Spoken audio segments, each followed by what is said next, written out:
Bonjour, alors aujourd'hui nous allons apprendre les angles trigonométriques inverses. Alors, à présent nous avons seulement étudié les rapports trigonométriques de base et pourtant il y a des rapports trigonométriques inverses. Donc ici, on voit que nous avons nos rapports trigonométriques de base, on a sinus, cosinus et tangente.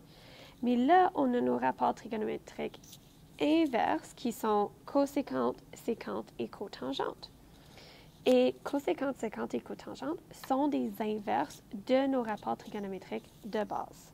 Donc ici, coséquente, c'est l'inverse de sinus, séquente, c'est l'inverse de cosinus et cotangente, c'est l'inverse de tangente. Donc ici, lorsqu'on regarde les rapports trigonométriques de ce triangle rectangle, nous avons notre angle, donc nous avons le côté opposé, le côté adjacent et l'hypoténuse. Donc, si on revoit SOHCAHTOA, on sait que le sinus d'un angle, c'est opposé sur hypoténuse.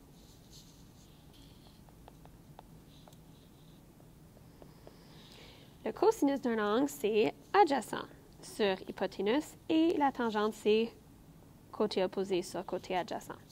Donc, ça veut dire que quand on fait les rapports trigonométriques inverses, ici, coséquente de ce même angle va être hypoténuse sur côté opposé. La séquente de cet angle va être hypoténuse sur côté adjacent. Et la cotangente va être le côté adjacent sur le côté opposé. Donc, comme on peut voir, ici, on a vraiment inversé nos rapports. Alors, si on regardait dans le plan cartésien, habituellement, on sait que sinus d'un angle va être y divisé par r étant le rayon, juste comme rappel.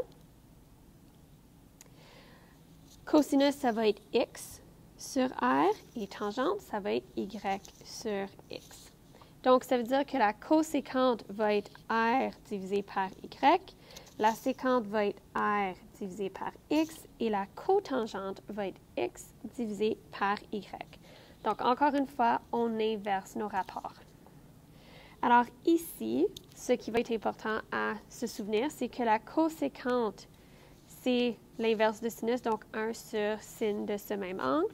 La séquente va être 1 sur cosinus de ce même angle et cotangente va être 1 sur la tangente de cet angle. Si vous avez besoin de l'aide à vous souvenir de si cosec et sec sont sinus ou cos, cos a 1 C, sec a 1 C, donc ils vont ensemble. Sinus n'a pas de C, cosec a 2 C, ils vont ensemble. Alors, ici, nous allons venir déterminer les 6 rapports trigonométriques de l'angle θ dans le diagramme ci-dessous.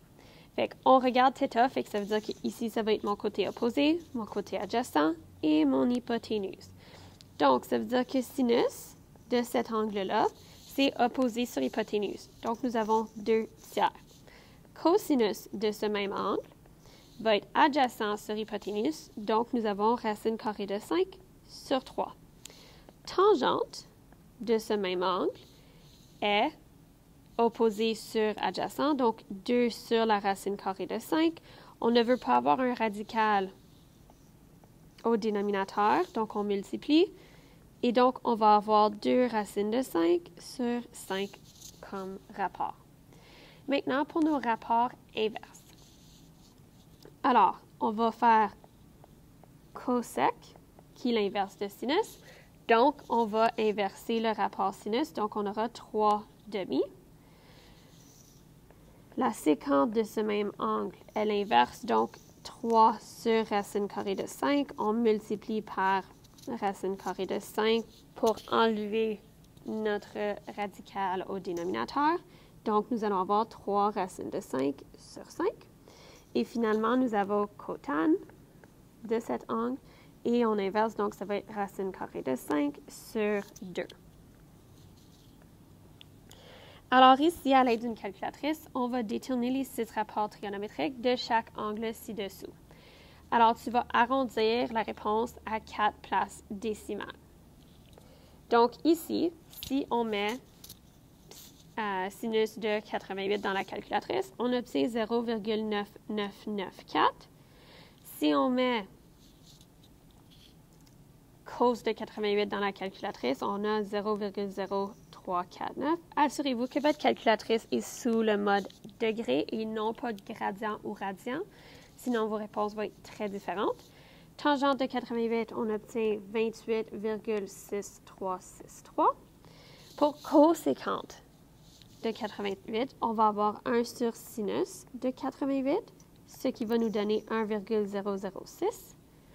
Pour séquente de 88, on va avoir 1 sur cos de 88, donc ça va nous donner 28,6537. Et finalement, on va avoir 1 sur tangente de 88, donc 0,0349 pour cotangente de 88. On continue avec l'angle de 237. Donc, quand on le met dans la calculatrice, on obtient les valeurs suivantes. Donc, si je vais trop vite pour toi parce que tu es en train de le faire en même temps, juste fais pause sur la vidéo et tu pourras corriger ta réponse avec moi une fois que tu l'as complétée par toi-même. Je recommande fortement d'essayer par toi-même pour t'assurer que tu fais les bonnes démarches sur ta calculatrice.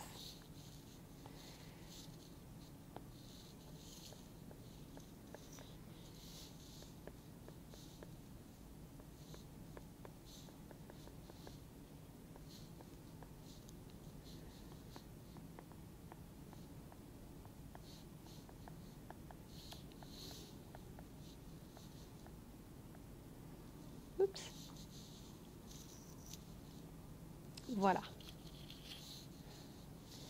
Alors, maintenant, nous allons déterminer deux angles qui sont entre 0 degré et 360 degrés qui ont une coséquente de moins 2. Donc, si nous avons une coséquente d'un angle qui est égal à moins 2, ça veut dire qu'on a 1 sur sinus de θ qui est égal à moins 2 sur 1. Donc, sinus θ est égal à moins 1/2. Alors, on va venir trouver et on va voir, fait que notre angle de référence va être sin moins 1 de moins 1/2, ce qui veut dire que l'angle de référence sera moins 30 degrés. Donc, pour avoir moins 30 degrés, ça veut dire que sinus est négatif dans ces cadrans, fait qu'on va regarder dans les cadrans 3 et 4. Donc, n'oubliez pas cast, comme on a vu dans la dernière vidéo. Et quand on regarde, si on fait notre plan cartésien, on voit que ici c'est négatif, ici c'est négatif, donc on a 30 degrés ici, on a 30 degrés ici.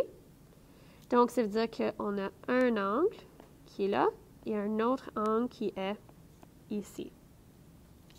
Donc, le premier angle va être 180 plus 30, ce qui veut dire que notre premier angle va être 210 degrés. Et le deuxième angle va être 360 degrés moins 30 degrés, ce qui veut dire que notre deuxième angle va être de 330 degrés. Alors, l'angle A est dans le cadran 1 et sachant que sec A égale à 5,5, on veut déterminer la mesure de l'angle A au degré près. Donc, on sait que, si on regarde, on a x, y, on a ici l'angle qui est dans le premier cadran. Ici, on sait que 1 sur, donc on sait que séquente, c'est cos, l'inverse de cos. Donc, on va avoir ici 1 sur cos A égale à 5,5, ce qui veut dire que cos A est égal à 2/5. Alors ici, si on fait arc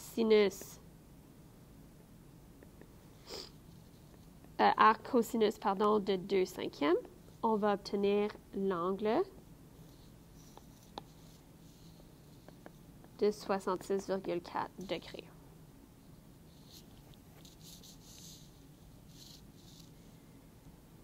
On veut ici déterminer la valeur exacte des 6 rapports trigonométriques de l'angle de 225 degrés. on va dessiner l'angle trigonométrique, puis utiliser les triangles remarquables. Donc ici, on sait que 225 se trouve dans le troisième cadran, comme ceci. On sait donc que ceci est de 45 degrés. Alors, notre triangle remarquable, c'est notre triangle 45. Donc, ça veut dire que x égale à moins 1, y égale à moins 1 et r égale à racine carrée de 2. On va mettre notre cast, puis nos axes. Alors, si on vient faire sinus de 225, c'est y sur r, donc on a moins demi sur racine carrée de 2.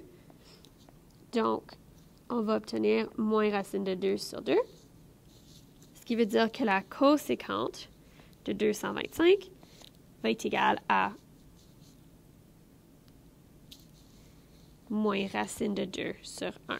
Donc, on peut même enlever le sur 1 pour s'assurer d'avoir bien complété. On va ensuite trouver cosinus de 225, donc qui est x sur r. On obtient donc moins 1 sur racine carrée de 2. On s'assure de ne pas avoir de radical au dénominateur, donc on a moins racine de 2 sur 2. Ça veut dire que notre séquente de 225 va être moins racine de 2. Finalement, on va faire la tangente de 225, donc y sur x, qui est moins 1 sur moins 1, donc égal à 1.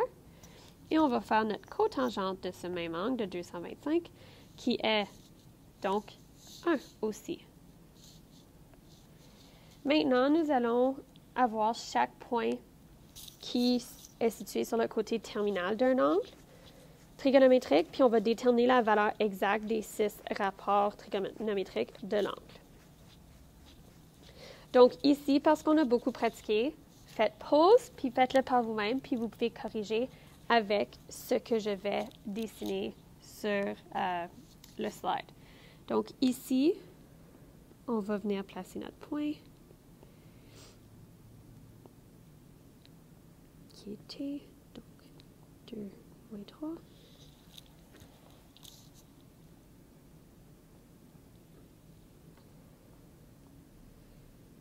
On a 2 moins 3. On va trouver R, donc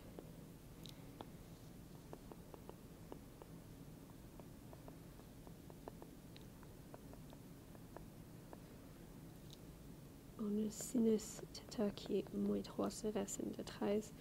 Donc, on a moins 3 racine de 13 sur 13. On a cosinus qui est 2 sur racine de 13, qui est égal à 2 racine de 13 sur 13. On a tangente de θ qui est moins 3 sur 2. On a donc coséquente qui est égal à racine de 13 sur 3, ou moins racine de 13, pardon, sur 3. On a séquente qui est égale à racine de 13 sur 2. Et on a cotangente qui est égale à moins 2 sur 3. Pour le B, donc nous avons dans notre plan cartésien, l'angle se trouve dans le deuxième cadran. On a ici N qui est moins 5, 5.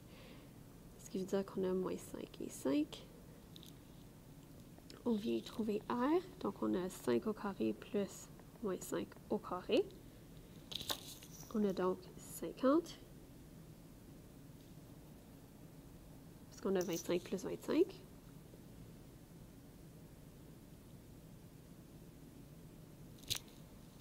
Et on a donc racine carrée de 50. Mais on est capable de voir que, 25 fois 2, donc on va avoir R est égal à 5 racine de 2. On a X qui est égal à moins 5 et Y qui est égal à 5. Donc, sinus de l'angle va être 5 sur 5 racine de 2. Ça s'annule. Nous allons donc avoir racine de 2 sur 2. Cosinus de l'angle, c'est x sur R, donc nous avons moins 5 sur 5 racine de 2. Ça s'annule. On a donc moins racine de 2 sur 2. Tangente de cet angle est 5 sur moins 5, ce qui nous donne moins 1. Cosec de cet angle est racine de 2. Sécante de cet angle est moins racine de 2. Et cotangente de cet angle est moins 1 aussi. Alors, finalement, comme dernière question, on veut trouver la valeur exacte des autres 5 rapports trigonométriques, sachant que cosec d'un angle est 5K et que le côté terminal se trouve dans le deuxième cadran. Donc, ça veut dire ici que nous avons 4 moins 3. Et ici, on est capable de trouver en utilisant R, donc on a 5 pour R, donc on a R qui est égal à 5, X qui est égal à moins 3, Y qui est égal à 4. Si vous ne vous souvenez pas, R, on a juste isolé R ici, parce qu'on avait X et Y. Donc, on a sinus de l'angle qui va être 4 sur 5. On va avoir cosinus de l'angle qui va être moins 3 sur 5. On va avoir tangente de l'angle qui est 4 sur moins 3. Et on aura sécante qui est égal à moins 5 tiers et cotangente qui est égal à moins 3